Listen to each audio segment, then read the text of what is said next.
Welcome to ज्ञान सेतु। तो जैसे कि आप जानते हैं हम लोग लूसेंट के संपूर्ण भौतिक विज्ञान को यहाँ पर पढ़ना शुरू किए थे। इस कड़ी में हमने अध्याय 3 शुरू किया था और अध्याय 3 में हमने पार्ट 2 तक कंप्लीट कार्य, ऊर्जा तथा शक्ति चैप्टर को कंप्लीट कर लिया था।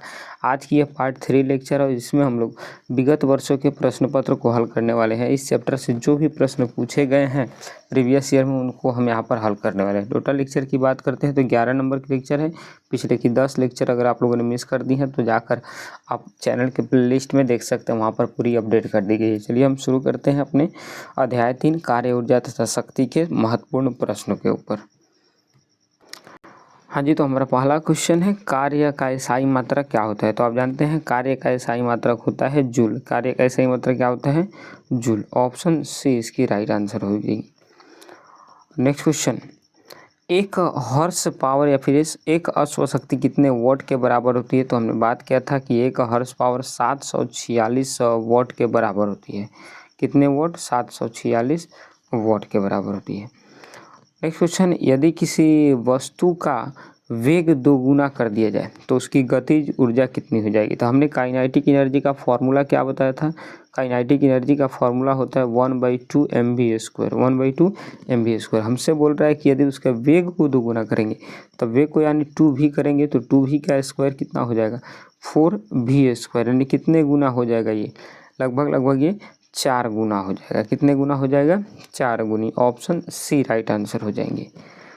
नेक्स्ट क्वेश्चन है, बांध में रोके गए पानी में कौन सी ऊर्जा संचित रहती है। तो हमने बताया कि जब कोई वस्तु घूम रही है और उसमें ऊर्जा उत्पन्न होती है तो उसको बोलते हैं गतिज ऊर्जा। परंतु जो रुकी हुई है और उसमें एनर्जी अगर आ रही है तो उसको बोलते हैं स्थितिज ऊर्जा। तो ऑप्शन सी बी इसकी राइट आंसर होगी, स्थितिज ऊर्जा। नेक्स्ट क्वेश्चन है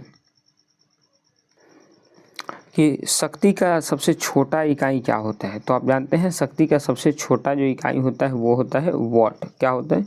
वॉट। यानी ऑप्शन डी राइट आंसर हो जाएंगे। नेक्स्ट क्वेश्चन है, डायनेमो का कार्य क्या है। डायनेमो क्या कार्य करता है। तो आप जानते हैं डायनेमो यांत्रिक ऊर्जा को विद्युत ऊर्जा में बदलता है। वहीं विद्युत मोटर की अगर कहानी आती है तो आप जानते हैं मोटर विद्युत ऊर्जा को यांत्रिक ऊर्जा में बदलता है, लेकिन डायनेमो ये आंतरिक ऊर्जा को विद्युत ऊर्जा में बदलता है। ऑप्शन बी इसकी राइट आंसर हो जाएंगी।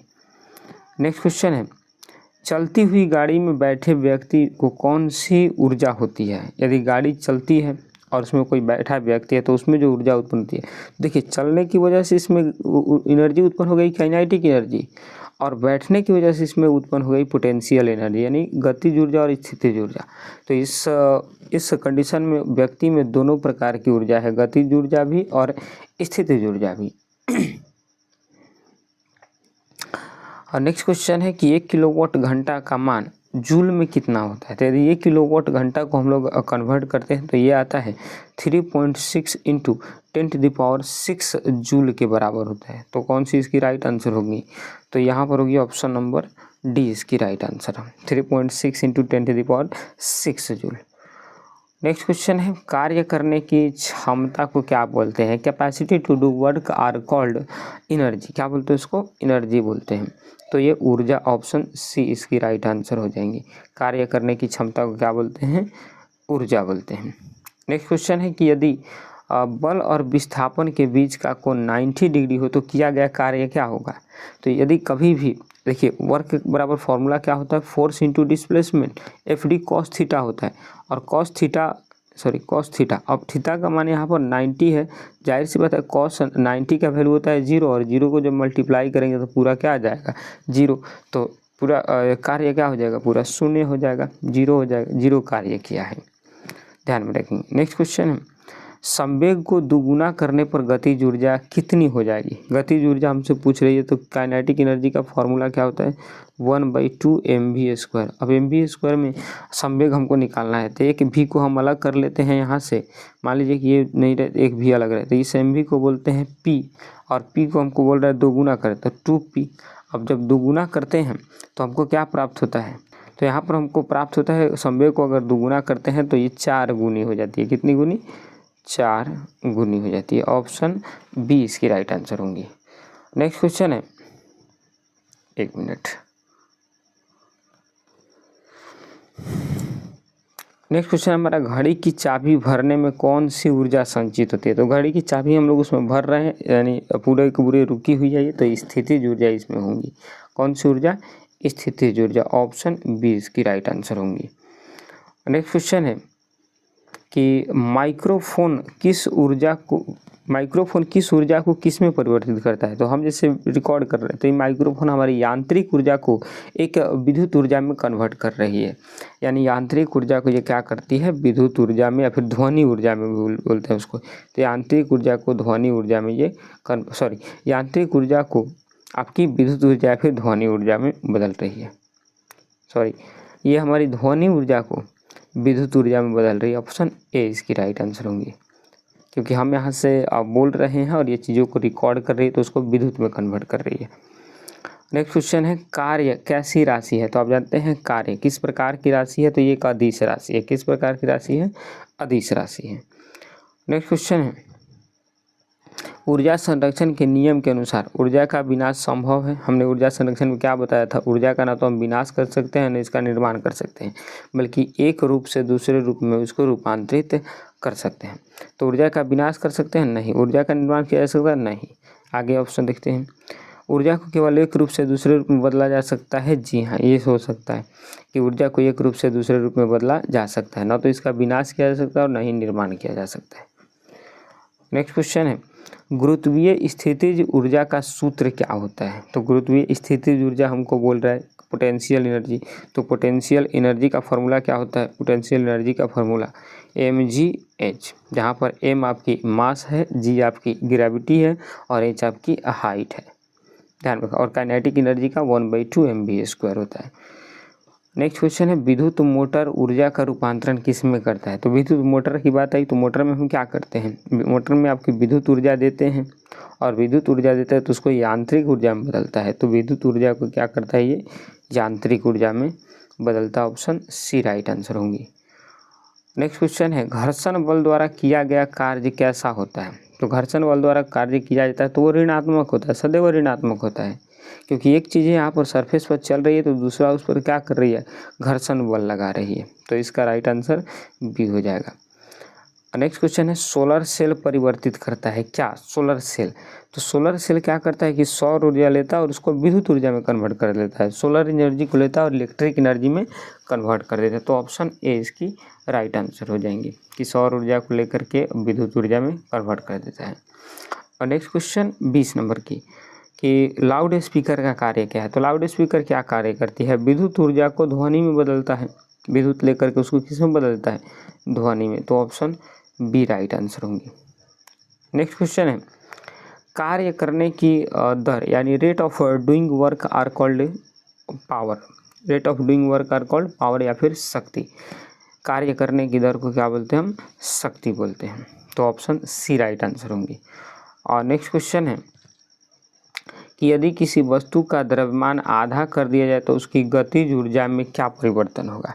तो हमें गतिज ऊर्जा का फॉर्मूला क्या बताया कि काइनेटिक एनर्जी का, एक मिनट, काइनेटिक एनर्जी का फॉर्मूला हमने बताया कि 1/2 mv²।